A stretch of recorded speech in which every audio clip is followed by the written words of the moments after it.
Namaskar. Welcome to Bharat Chintan. This is the second video on dying countries, population and Mahabharat.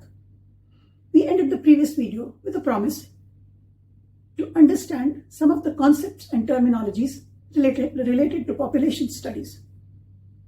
And the one term which we had referred to was TFR. So let us start with what is TFR.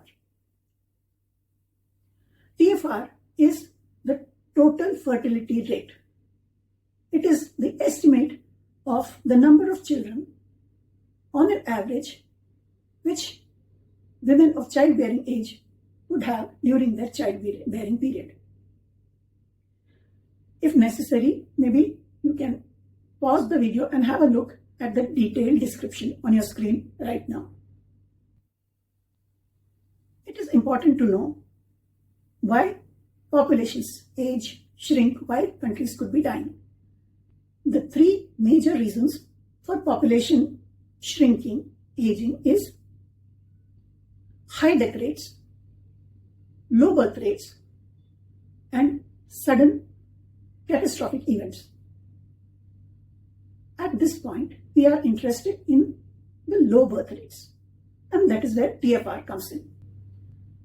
Depending on how many children a woman has during her childbearing age, the population can grow, shrink, or remain stable. It has been estimated that a TFR of 2.1 is the replacement rate. That is, on an average in any given population, if the childbearing age women have 2.1 children, that means some have 2 or less, whereas some have 3 or more also, so that the average comes to 2.1. If the TFR of any given community is 2.1, then the population remains stable. That means it neither increases nor decreases, nor is there an unacceptable imbalance between the age composition of the population. Communities which have a TFR of less than 2.1 will soon face aging of the population. That means the median age of the population will start increasing.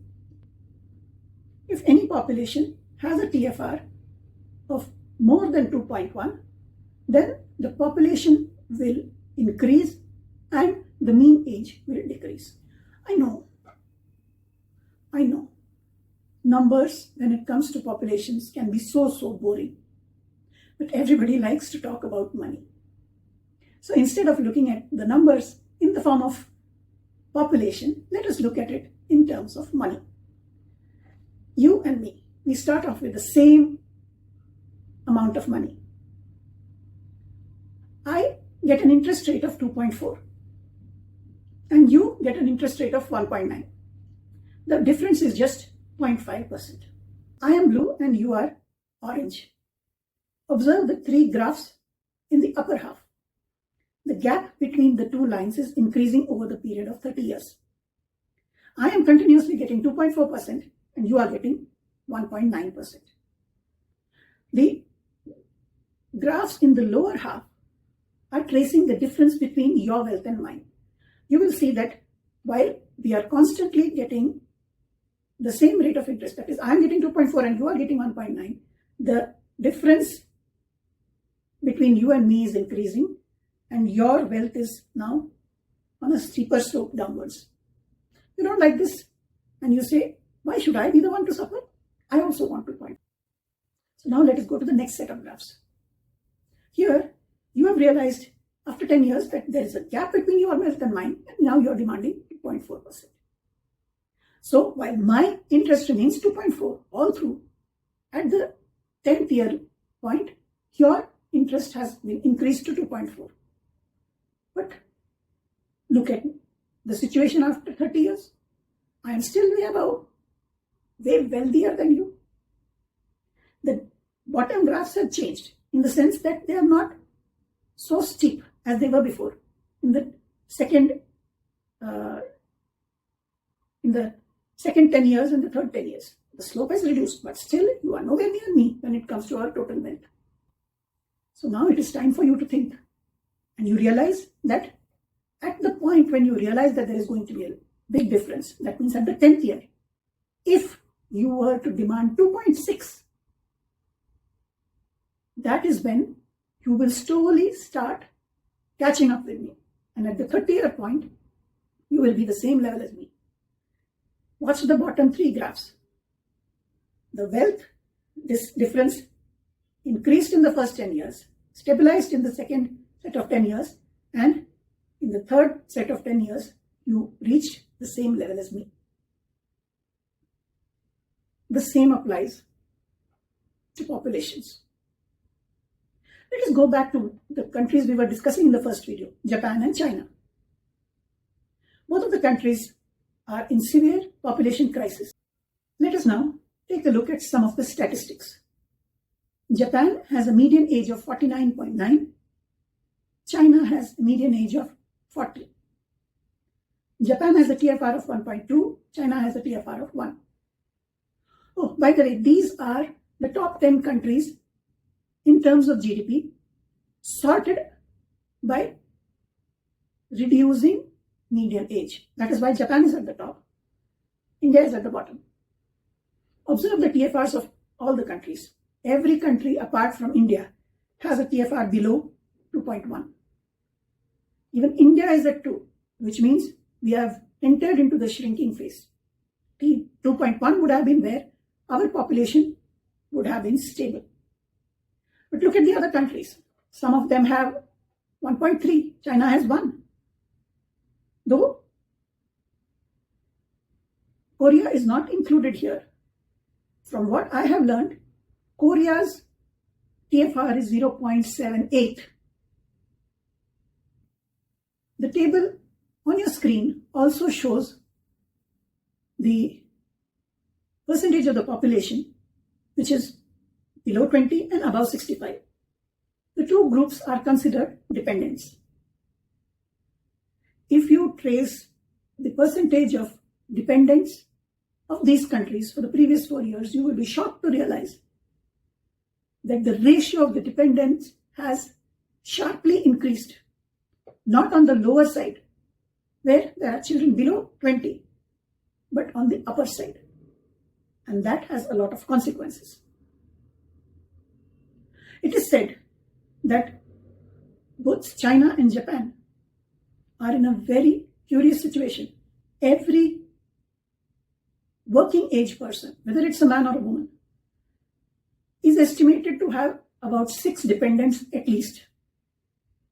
1 set of parents, 2 sets of grandparents, and sometimes some other family member who is old and doesn't have any support. Can you imagine what it is like if there were to be only 1 earning member and there were 6 dependents and there was no hope for another earning member to join that group? Can you imagine 1 man and 1 woman, each with 6 dependents? What would happen if they were to marry? They would have a total of 12 dependents even before they had children. Which couple can sustain that? That is why it has become a trend in these countries that people don't want to get married. Their question is, I already have so many dependents. If I marry and have children, how am I going to survive?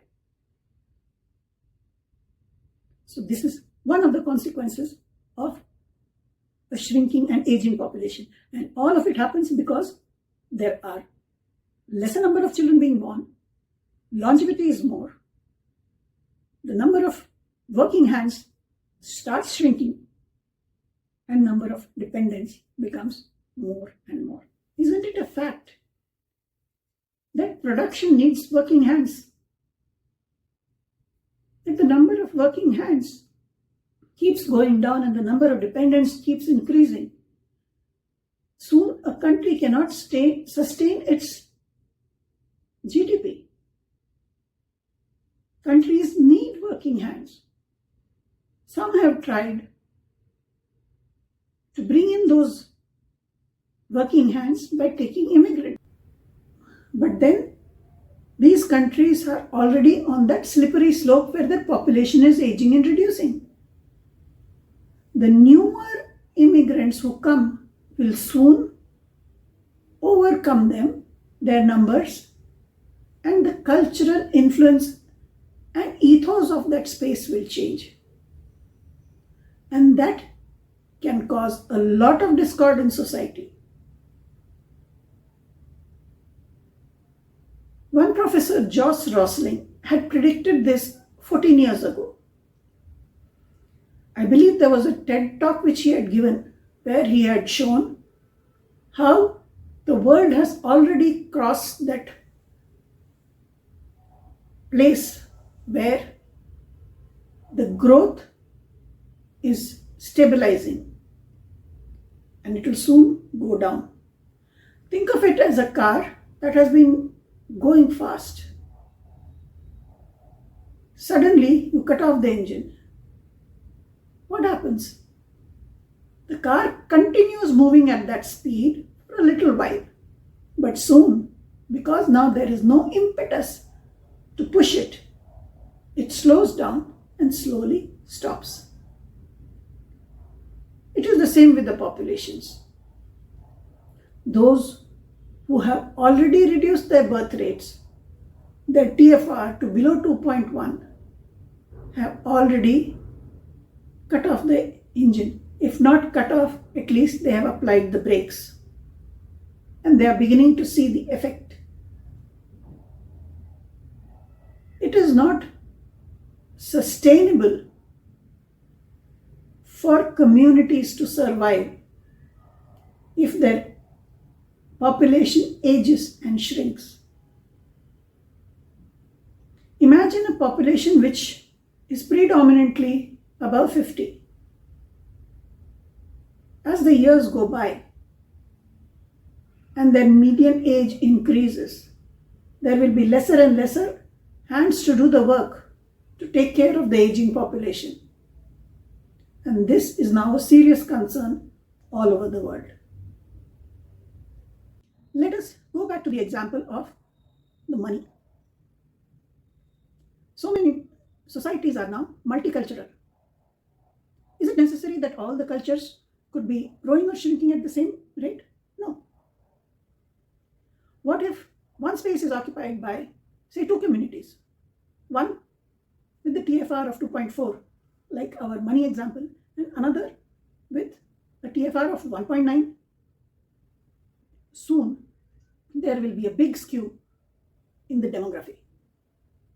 The cultural influence of the faster growing population, or even in the case where one population is stable and the other is going down, the cultural influence of the population that is going down will change very fast. A low TFR is a fast, slippery slope. And once it starts, there doesn't seem to be any country or any population that has ever recovered. That is a sobering thought. And that is the reason why this talk about population crisis has emerged in so many countries. Some of my friends, in fact many of them, have asked me, why is Mahabharat a part of the title? Well, Mahabharat was not a TFR issue. It was a massive war.